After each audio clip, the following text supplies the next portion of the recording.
शहादत जिन नौजवानों की हुई, सबसे पहले तो मैं उनके लिए भावभीनी श्रद्धांजलि अर्पित करता हूँ, श्रद्धासुमन अर्पित करता हूँ।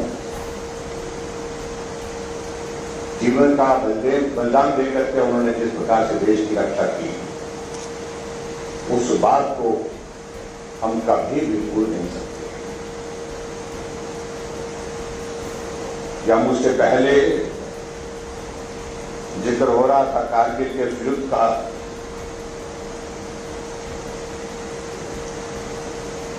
जिसके लिए विजय हासिल करने के लिए ऑपरेशन विजय का आगाज किया गया था।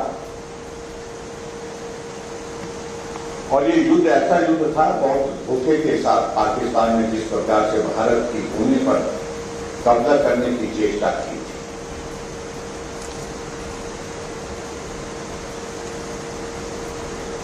अभी आप यहां पर एक छोटा सा वृत्त चित्र आप देख रहे थे। अटल बिहारी वाजपेयी देश के प्रधानमंत्री उस वक्त थे। उनको सहजता, सरलता, शालीनता के लिए पूरा देश नहीं दुनिया जानती है। उनकी ओर से ईमानदार प्रयत्न सदैव चलता रहा है कि हम पड़ोसियों के साथ अच्छे संबंध बना करके रखें। उन पर भरोसा किया, भरोसे के लायक नहीं होने के बावजूद भी भरोसा किया।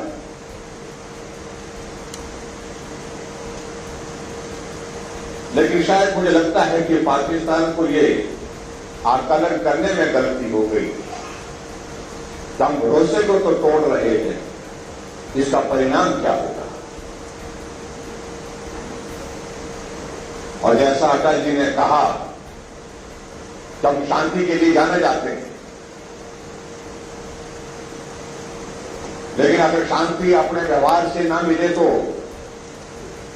हथियार उठा करके शांति कैसे हासिल की जा सकती है, इसके लिए भी देश देखेगा, दुनिया देखेगी भारत को। और उन्हें स्पष्ट किया था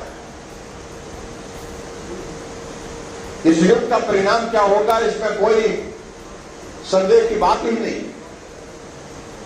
जीत भारत की होगी, निश्चित रूप से भारत की होगी। और देश के जवानों ने मुड़ करके भी देखा, वो कारगिल की चढ़ाई ऐसे कर करके जो है वो विजय हासिल करने के लिए पूरी की, जैसे कि वो चढ़ाई थी ही। बहुत कठिन युद्ध था। और मैं आज के इस युद्ध पर और आज इस अवसर पर इस युद्ध में जो पूरे देश भर में शहादत हुई, 527 ऐसे नौजवानों के लिए श्रद्धांजलि अर्पित करता हूं। और जिसमें से 52 नौजवान हमारे हिमाचल प्रदेश देवभूमि के थे। अब हिमाचल प्रदेश के लिए हम जाने जाते हम देवभूमि के लोग हैं, लेकिन ये भी सत्य है कि ये हिमाचल देवभूमि के साथ साथ में वीरभूमि के नाम से भी जाना जाता है। वो इसलिए कि जहां भी देश को जरूरत पड़ी, जब भी देश पर संकट आया, हमारे हिमाचल के जवानों ने आगे बढ़कर के साहस के साथ सभी चुनौतियों का सामना किया है, मुकाबला किया है। हमारे हिमाचल के नौजवानों ने देश के लिए बलिदान की सीमा तक जाने में कभी भी जो है गुरेज नहीं।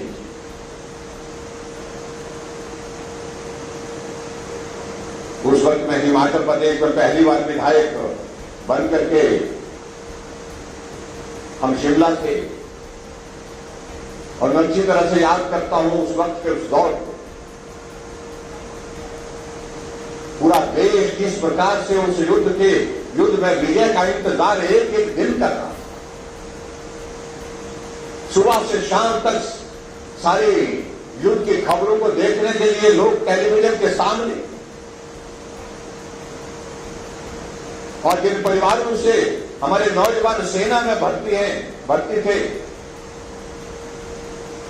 और उन परिवारों के परिवारजन, साथी, सहयोगी विजय की कामना करते हुए अपने परिवार के उस सदस्य के लिए जो सेना में अपने जीवन की कुर्बानी देने के लिए भी वहां पर कारगिल के उस युद्ध में लड़ाई लड़ रहा है, उसकी सलामती की दुआ करता है।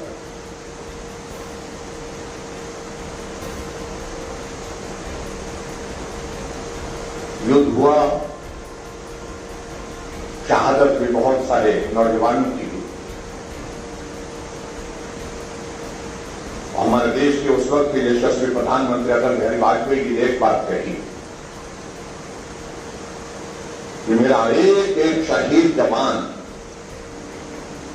का शव घर तक पहुंचना चाहिए, परिवार तक पहुंचना चाहिए। और तो पहले इस प्रकार से रोता रहा,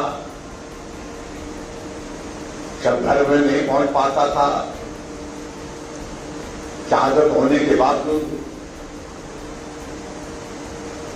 जो भी हालात हो, जो भी परिस्थिति हो, लेकिन हमारे शहीद जवान का शव उनके परिवारजनों को उनके गांव में, उनमें घर में जो वो पूरे सम्मान के साथ जो है समर्पित करना है, उनको पहुंचाना है।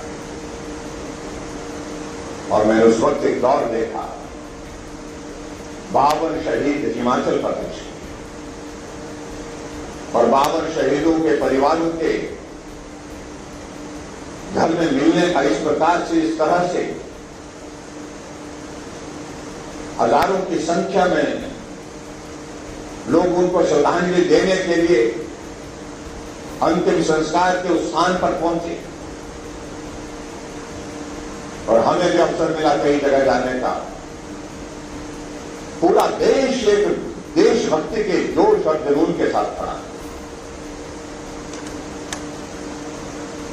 और मुझे इस बात की भी प्रसन्नता है, जहां कारगिल के इस युद्ध में 4 परमवीर चक्र पूरे देश को मिले, और उसमें से 2 परमवीर चक्र हमारे हिमाचल प्रदेश के उन वीर जवानों को मिले। यही कैप्टन विक्रम बत्रा और दूसरे हमारे परमवीर विजेता जो है वो परमवीर चक्र विजेता हवलदार संजीव कुमार बिलासपुर। छोटा प्रदेश, लेकिन उसके बावजूद जहां परमवीर चक्र पूरे देश भर में 4 मिलते हैं, तो 2 उसमें से हिमाचल प्रदेश को मिलते हैं। तो ये हमारी इस देवभूमि के साथ साथ वीर भूमि की उस बात को साबित करता है। हम कहने में नहीं, हम कहने के आगे जाकर के जो है अपने देश की रक्षा के लिए कुर्बानी देने में भी अपना जीवन निछावर करने से पीछे नहीं। और मुझे इस तरह से अच्छी तरह से याद है, पहली बार देश के इतिहास में इस प्रकार की परिस्थिति बनी जो शहीद के परिवारजनों को जो मदद की जा सकती थी, शायद भी इस प्रकार की मदद न की। किसी को पेट्रोल पंप दिया गया, किसी को गैस की एजेंसी दी गई, किसी को अलग तरह से जो आर्थिक रूप से जो मदद देने वो तो सबको दी ही गई। उसके साथ साथ में सभी प्रदेशों में जो शहीद हुए उनके परिवार के सदस्य को सरकारी नौकरी देने का प्रावधान किया। और हिमाचल प्रदेश में उस तरह से सभी परिवारों को जो सहयोग उस वक्त की सरकार के द्वारा दिया जा सकता तो देने का प्रयत्न हुआ है। उन सारी बातों में लंबी बात नहीं कहना चाहूंगा, मैं इतना जरूर कहना चाहूंगा। आज हमने यहां पर शहीद परिवार के सदस्यों को, उनकी माताओं को, उनकी बहनों को, जिनको हमने यहां पर सम्मानित किया, उन जवानों को भी सम्मानित किया जिन्होंने अच्छा काम किया, सेना में रहते हुए वीरता का परिचय दिया। ऐसे हमारे 2 जवान जो है यहां, सुरेश जी और नरेंद्र जी, जिन्होंने बहुत बहुत बड़ा हौसला करके, हिम्मत करके इस देवभूमि के साथ इस वीर भूमि की उस भूमिका को जो है स्पष्ट किया है। मैं उन दोनों जवानों के लिए बहुत बहुत बधाई देता हूं। जम्मू के रेलवे स्टेशन पर 2 आतंकवादी हमला करते हैं। अमरनाथ की यात्रा चल रही थी, मैं पूछ रहा था और पूरा रेलवे स्टेशन जो है वो हैरान था, परेशान था, क्या किया जाए। और उसमें हमारे जवान सुरेश जी यहां पर हमारे बीच में हैं। उन्हीं आतंकवादियों का हथियार छीन करके स्वयं पुतिन को बोलने लगी, लेकिन उनका हथियार छीन करके उन दोनों आतंकवादियों को मार करके गिराया। ऐसी साहस की घटनाएं देखने और सुनने में बहुत पसंद। और उसी प्रकार से हमारे नरेंद्र जी हैं, वो भी हमारे बीच में यहां पर है, जिनको हमने सम्मानित किया। वो पीओपी में जाकर के वहां की उनकी चौकियों को नष्ट करके और वहां पर हमला करके जो बताया 2017 की बात थी, 2017 की बात आई। और बड़ी संख्या में वहां पर जो उनको वहां दुश्मनों को नुकसान पहुंचाने के बाद सुरक्षित भारत की सीमा में मैं समझता हूं इन दोनों जवानों के लिए एक बार हमको ताली जरूर बजानी चाहिए, जिन्होंने अपने जीवन को जोखिम में डाल करके देश की रक्षा के लिए, देश के लिए कुर्बान होने के उस जज्बे के साथ काम किया। और ऐसे परिचय मुझे लगता है तो हम सदैव स्मरण करने चाहिए।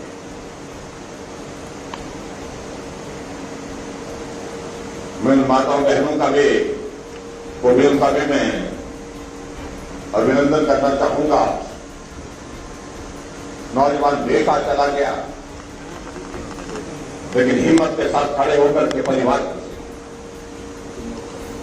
उन बहनों का भी मैं अभिनंदन करना चाहूंगा, जिनके परिवार से नौजवान वो अपने जीवन की कुर्बानी देकर के देश की रक्षा के लिए चला गया,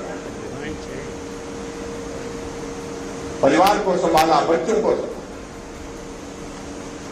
मैं सभी से पूछ रहा था, सब कह रहे थे हम ठीक हैं, परिवार का सदस्य चला गया, उसकी कमी तो कोई पूरा नहीं कर सकता, लेकिन उसके बावजूद परिवार के सभी सदस्य जो है वहां उस संकट के उस दौर से जो है हौसले और हिम्मत के साथ बाहर निकल करके आज काम करके आगे बढ़ रहे हैं, प्रगति कर रहे हैं। मैं उन सबको साधुवाद देता हूं, बहुत बहुत बधाई देता हूं।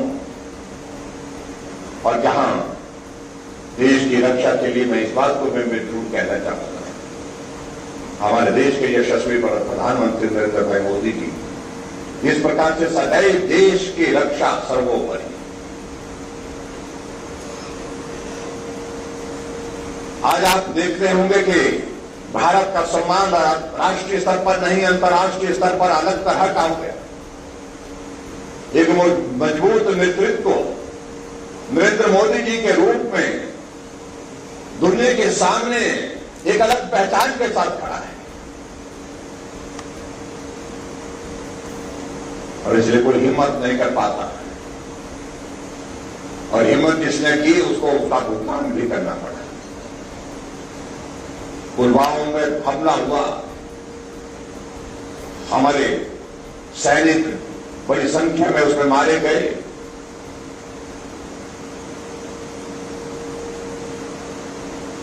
चालीस से ज्यादा सैनिक उसमें मारे गए थे।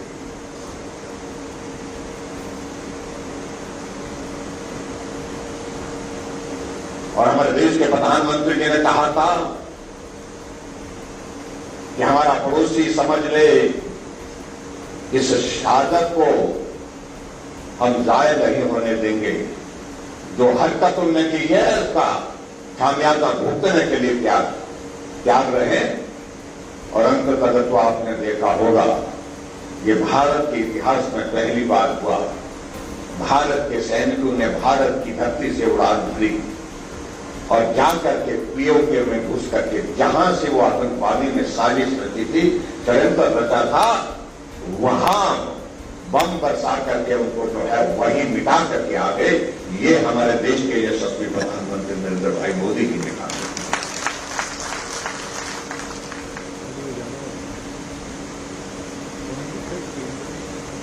एक संदेश दिया कि देश के अंदर तो तुम आओगे तो जिंदा नहीं बचोगे, लेकिन अगर देश के बाहर भी अगर तुम इस प्रकार से हमारे देश की एकता और अखंडता को, हमारे सैनिकों के ऊपर इस प्रकार से हमला करेंगे, देश के ऊपर हमला करेंगे, हम तुमको देश से बाहर भी जहां भी होंगे वहां पर भी नहीं करेंगे।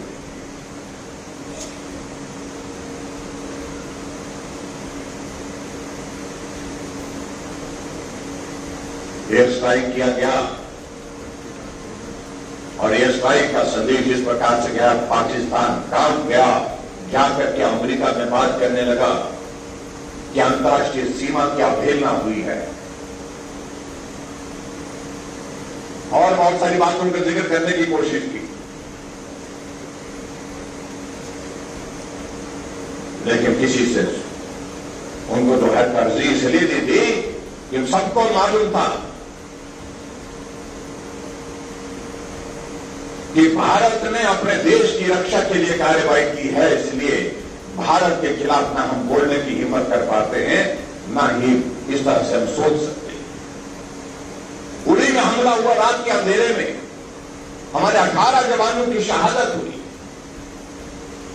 और उस वक्त भी केरल में जाकर के हमारे देश के यशस्वी प्रधानमंत्री जी ने कहा था ये बलिदान जो है वो व्यर्थ नहीं जाएगा, और जाकर के उसमें भी वहां पीओके में घुस करके सर्जिकल स्ट्राइक की।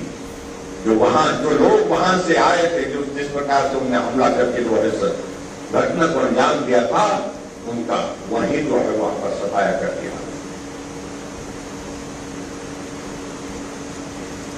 आज हम सुरक्षित हैं क्योंकि हमारा नेतृत्व मजबूत है। आज कोई जरूरत नहीं करता, अगर करता है तो सच्ची तरह से मालूम है उसका परिणाम उसको भुगतना पड़ेगा।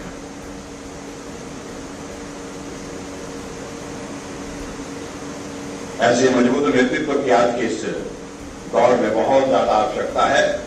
हम उस नेतृत्व को और मजबूत करें, ये मैं आप सबसे भी कहना चाहूंगा। और नेतृत्व मजबूत होगा तो स्वाभाविक रूप से देश भी मजबूत होगा, ये मैं आपके बीच में कहना चाहता हूं।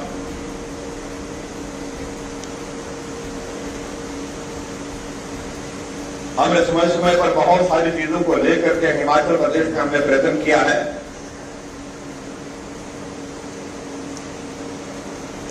आज तक अगर हम अपने हिमाचल प्रदेश का इतिहास लेंगे, क्योंकि हिमाचल प्रदेश बने हुए 75 वर्ष हुए, 15 अप्रैल 1948 को हिमाचल प्रदेश का गठन हुआ था, और उसके पश्चात आज तक अगर हम देखें 1694 हमारे वीर योद्धाओं ने अपने देश की रक्षा के लिए अपने प्राण की आहुति दी है। इस प्रदेश, छोटे से इस प्रदेश में एक बहुत बड़ा योगदान है। और अभी हम देख रहे हैं कि वर्तमान में हिमाचल प्रदेश में 1,24,766 पूर्व सैनिक, 923 वीर नारियां और 37,659 पूर्व सैनिकों की विधवाएं। अगर हम हमीरपुर जिले के इस बारे में बात करें, 19,550 पूर्व सैनिक हैं, 161 वीर नारियां हैं और 9,887 जो है सामान्य जो है हमारे पूर्व सैनिकों की जो है वो विधवाएं। हिमाचल प्रदेश की इस पावन भूमि में 4 परमवीर चक्कर, 2 अशोक चक्कर, 11 महावीर चक्कर तथा 23 कीर्ति चक्र विजेता पैदा किए और इसके अतिरिक्त 1160 सैनिक विभिन्न पदकों, द्वारा सम्मानित जिनको किया गया है उनकी संख्या भी हमारे पास है। और इसमें जिला हमीरपुर में एक कीर्ति चक्कर, 7 वीर चक्कर, 12 शौर्य चक्कर और 131 विभिन्न पदकों द्वारा जो है हमारे जवानों को सम्मानित किया गया। ये हमारे लिए गर्व का विषय है।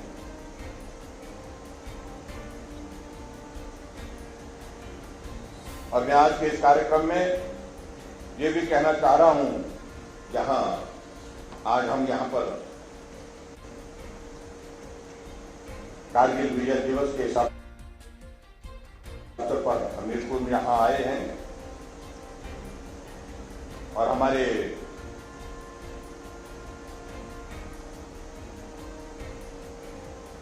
शहीद मृदुल पार्क में जहां पर हमने जाकर के श्रद्धांजलि दी है, उनके भाई यहां पर हमारे बीच में यहां पर उपस्थित हैं।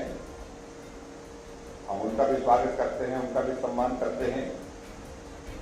और जिला प्रशासन की ओर से हमारे जो मंच पर बैठे सभी महानुभाव, सब लोगों का आग्रह है कि यहाँ एक प्रस्ताव जो है यहां से भेजा गया है हिमाचल प्रदेश सरकार को, और उसमें कहा गया है कि यहां पर एक शहीद पार्क बनना चाहिए, वार मेमोरियल बनना चाहिए। शहीद पार्क की बात प्रमुख रूप से उसमें कही गई है और शहीद पार्क के लिए स्थान भी उन्होंने कहा कि यही हमने चिन्हित किया है जहां मृदुल पार्क बना है, वहां पर जहां उनकी स्टैच्यू है। मैं आप सबके बीच में आज ये घोषणा करता हूं कि ये पार्क हम शहीद पार्क हम यहां पर बना करके देंगे। उसका मेरे पास एस्टिमेशन भी आया है, लगभग 67 लाख के लगभग जो है उसमें पैसा उस पर खर्च होगा। तो मैं पूरा उसके लिए जो राशि बनती है तो मैं 70 लाख रुपए देने की यहां पर घोषणा करता हूं। और उस शहीद पार्क को हम इस प्रकार से बनाए जो हमारे सैनिकों के सम्मान को सदैव स्मरण करता है। आने वाले, जाने वाले, वहां से गुजरने वाले हर व्यक्ति जब भी वहां से गुजरे और वो दिखना चाहिए। अभी जिस प्रकार से है वो दिखता नहीं है। चलते फिरते सड़क में चलने वाले आदमी को उसको बेहतर ढंग से बढ़ाने के लिए कहा गया है। मैंने कहा उसको अच्छा बढ़ाइए और यही मैं आपके बीच में कहना चाहता हूं, इस काम को हम पूरा करेंगे। और जहां तक पूरे देश भर में आदरणीय प्रधानमंत्री जी ने सेना को मजबूत करने की दृष्टि से जिस प्रकार से कदम उठाए, टेक्नोलॉजी को अपग्रेड करने की जो जरूरत थी उसमें बहुत बड़ा काम हुआ है। हमारे सैनिकों को अच्छे उन्नत किस्म के आज के लेटेस्ट टेक्नोलॉजी के साथ वो युद्ध के मैदान में जा सके, विजय हासिल कर सके, उसके लिए इक्विपमेंट की जो जरूरत है, हथियारों की जो जरूरत है, उस दृष्टि से भी कदम उठा करके उसको भी पूरा किया गया है। हमारी सैन्य शक्ति जो है वो और मजबूत कैसे हो सकती है उस दृष्टि से भी। और अभी हाल ही में जो अग्निपथ योजना ला करके अग्निवीरों की भर्ती का एक निर्णय लेकर के अब जैसे यहां पर बताया जा रहा था कि जो भी जवान कारगिल के उस युद्ध में गए थे, रोड पर पहुंचे, वो 20 से 22 साल के थे। यानी कि जो एनर्जी हमारी सेना में होनी चाहिए ताकि वो लड़ सके और लड़ करके जो है वो जीत हासिल कर सके। उस दृष्टि से जो अग्निवीर का ये जो नया कॉन्सेप्ट उसमें लाया गया है, उसकी भर्ती की प्रक्रिया शुरू हो गई है। मैं इस निर्णय का अभिनंदन करता हूं और मुझे इस बात की भी खुशी है कि जहां तय किया कि उसमें 25% तो आप उसी सेना में कंटिन्यू करेंगे और इसके पश्चात बाकी जो आएंगे, वापिस आएंगे, उनके लिए एक नहीं अनेक स्थानों पर केंद्र सरकार ने जो पैरामिलिट्री फोर्सेज है और उसके साथ और सारी चीजों के माध्यम से जो है उनको रोजगार की प्राथमिकता के साथ सुविधाएं उपलब्ध कराएंगे। और हमारी सरकार ने भी निर्णय लिया है कि जितने वापिस आएंगे और जो भारत सरकार के उस प्रपोजल के अंतर्गत जो है वो कवर होंगे, वहां रोजगार मिलेगा वो वहां जाएंगे। इसके अतिरिक्त जो बाकी बचते हैं, ऐसे जवान हमारे ऐसे बचते हैं जो सेना में सेवाएं देने के बाद वापिस आएंगे, उसकी जिम्मेवारी हिमाचल प्रदेश सरकार देगी। उन सबको हम सरकारी क्षेत्र में रोजगार देंगे, सरकारी क्षेत्र में नौकरी देंगे, ये भी अपने निर्णय। इसलिए भाई और बहनों, आज के इस कार्यक्रम में मैं आप सबको विजय दिवस के अवसर पर बधाई देता हूं। वहां मैं सभी उन वीर सपूतों को श्रद्धांजलि देता हूं जिन्होंने अपने जीवन की कुर्बानी देने के पश्चात इस मुकाम को हासिल किया, इस मंदिर को हासिल किया। आज मुझे इस बात की खुशी है कि हमीरपुर में आकर के बहुत से उद्घाटन और शिलान्यास के कार्यक्रम यहाँ पर किए गए हैं और उसके लिए भी मैं आप सबको बहुत बहुत बधाई देता हूँ। तो यहाँ उद्घाटन एक मॉडल कैरियर सेंटर जो है, कैरियर सेंटर जो यहाँ पर 4 करोड़ 33 लाख की लागत से उसका उद्घाटन हुआ। गिलगिल में इंडोर स्टेडियम का शिलान्यास 6 करोड़ 73 लाख की लागत से हुआ, उसके लिए भी मैं बधाई देता हूँ। व्यास नदी से उठाऊ पेयजल योजना जो है चौकी चबोट अमरोह के तहत, वहां पर उसमें पानी का संकट जहां है उस इलाके में पानी का संकट समाप्त होगा।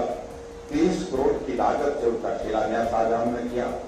और व्यास नदी से दुघा पंजाली कलार पुरोहितम के इलाके के लिए जो है वो उठाऊ जल आपूर्ति योजना का हमने शिलान्यास किया। 13 करोड़ रुपये उसमें खर्च किया जाएगा और कुल मिलाकर के उद्घाटन और शिलान्यास के लिए 54 करोड़ रुपए के काम जो है आपके इस हमीरपुर विधानसभा क्षेत्र के अंतर्गत होने वाले हैं। ये मैं आपके बीच में कहना चाहता हूं। और इसके अतिरिक्त बहुत सारी योजनाएं हमने पीछे भी हमने यहाँ पर हमीरपुर के अंतर्गत की हैं। सारी चीजों में विस्तार से कहने की आवश्यकता नहीं, लेकिन मुझे इस बात को लेकर के भी प्रसन्नता है कि आप सबका बहुत बड़ा श्रेय, आप सबका बहुत बड़ा प्यार हिमाचल प्रदेश में सदैव हमें मिलता रहा है। आने वाले समय में हम चुनाव के भी करीब हैं, आप सबका यह आशीर्वाद बना रहेगा, ऐसा मुझे पूरा भरोसा है, पूरा विश्वास है। एक विषय को लेकर के यहाँ पर जल शक्ति मंत्रालय का जो विभाग का जो है यहाँ पर सब डिवीजन, हाँ जी, टिक्कर में सब डिवीजन बनाने की जो बात कही गई है, वो सारी चीज की प्रपोजल मैंने बताई है और मैं उसको समेकित करता हूं और एक सब डिवीजन वहां पर दे दिया जाएगा। इतना आज के इस कार्यक्रम में कहता हूं और वीर सपूतों के उन शौर्य गाथाओं से हमको स्वाभाविक रूप से उनको प्रेरणा देकर के आगे बढ़ना चाहिए। आज के इस कार्यक्रम में हमारे सेना के पूर्व सैनिक, हमारे यहाँ पर वर्तमान में सेना के हमारे जवान भी यहाँ पर उपस्थित है। उन सभी का अभिनंदन करता हूँ, सभी का सम्मान करता हूँ। आओ देश को मजबूत करने के लिए जो भी योगदान जिस रूप में हम दे सकते हैं उस योगदान को हम दें और जिन लोगों ने, जिन जवानों ने देश के लिए अपने जीवन की कुर्बानी दी है, उनके उस योगदान को हम सदैव स्मरण करें, सदैव याद रखें। यही मैं आप सबसे बात करते हुए अपनी बात को समाप्त करता हूँ। बहुत बहुत धन्यवाद। भारत माता की, भारत